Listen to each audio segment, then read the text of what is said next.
Hello friends, welcome back to our channel. हम एक another IPO लेकर आए हैं, श्री राम ट्विस्टेक्स, जो यार्न मैन्युफैक्चरर है।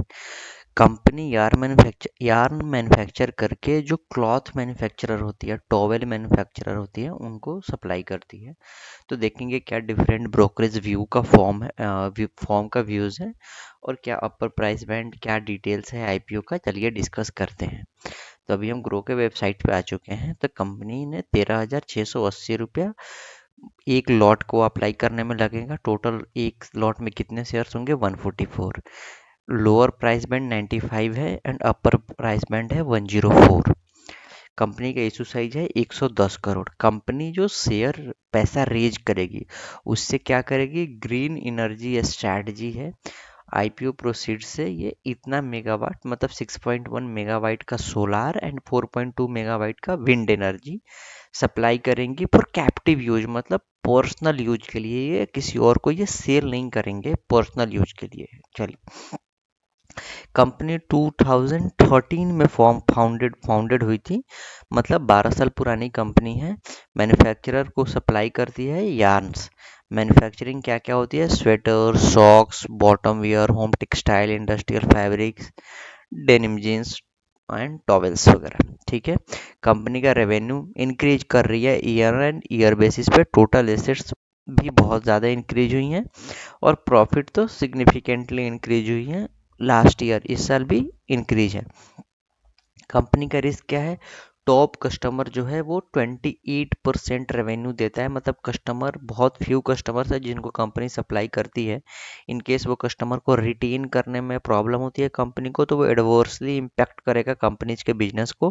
कंपनी का मैन्युफैक्चरिंग लोकेशन जहाँ गुजरात है, मोदी जी का शहर, वहाँ पे 90% रेवेन्यू वहीं से आता है। ये मैं नहीं बोल रहा हूँ, यहाँ रिपोर्ट है। 90% ऑफ द रेवेन्यू 30 सितंबर का जो एयर एंड क्वार्टर हुआ था वहाँ से आया था।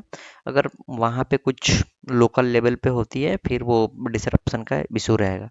टॉप सप्लायर जो है वो कंपनी का 30% देती है, तो ठीक है। लेकिन इशू क्या है? तो company generally operate through spot purchase. Spot purchase मतलब कंपनी डायरेक्टली जा करके परचेज करती है, कोई इनका लॉन्ग टर्म सप्लायर नहीं है। लाइक हम जैसे मार्केट में जाते हैं स्पॉट परचेज करने, वैसे ही इनका है। तो देयर आर चांसेस कि ये प्राइस को मतलब थोड़ा महंगा परचेज करते हो, बट सिंस कंपनी लंबे टाइम से है तो इसको भी सेटल करना चाहिए था। कंपनी का जो डिक्लाइन इन डिमांड है, any decline in carded yarn, मतलब कार्डेड यार्न जो है वो कंपनी का 30% रेवेन्यू वहीं से आता है। अगर उससे कुछ डिस वही मैं बोल रहा हूँ कि सेल्स या सप्लाई में कुछ भी डिसरप्शन होगा तो वो प्रॉब्लम है। सबसे मेजर इशू जो मेरे को लग रहा है वो कंपनी ने रिपोर्ट किया है negative cash flows from operating activity. Operating activity मतलब जो कंपनी जितना पैसा लगाती है, कंपनी जितना प्रॉफिट कमाती है, उससे बिजनेस रन नहीं हो सकता है। उसमें ना 5 करोड़ रुपए का लॉस ही आ रहा है, ऑपरेटिंग लॉस। तो कंपनी को ना एक्सटर्नल फंडिंग पे रिलाई करना पड़ रहा है। सितंबर 25 में कंपनी का ट्रेड रिसीवेबल 27.22 है। डेटर इसको बोलते हैं, ट्रेड रिसीवेबल को इन अदर सेंसेस। कंपनी का ये एसेट्स है। कंपनी कोई रिटेन, जैसे मैंने ऊपर बताया आपको कि स्पॉट परचेज करती है, तो कोई रिटेन फॉर्मल पॉलिसी नहीं है क्रेडिट के लिए। वो इनकंसिस्टेंट रिकवरी प्रैक्टिसेस को बोलता है, और any delay in default of customer जो है वो कंपनी के कैपिटल, वर्किंग कैपिटल रिक्वायरमेंट को डिसरप्ट करेगा। इससे कंपनी को लोन लेना होगा और देयर आर चांसेस कि प्रॉफिट उससे कम होगा। ठीक है। कंपनी के certain on going legal proceedings हैं, ये तो सारे कंपनीज के ही रहते हैं। और कंपनी के लोन्स हैं वो 27.57 करोड़ का है। अगर ये पे नहीं करती है तो there are chances company dicey sir है। अब देखो, कंपनी के जो जीएमपी हैं वो 5 रुपये से 6 रुपये के आसपास है, तो लिस्टिंग गेन रफली 5 to 6% होगा। वैसे भी मार्केट बहुत ही वोलाटाइल है, तो आई थिंक लॉस में भी लिस्टिंग हो सकती है, एज पर माई ओपिनियन।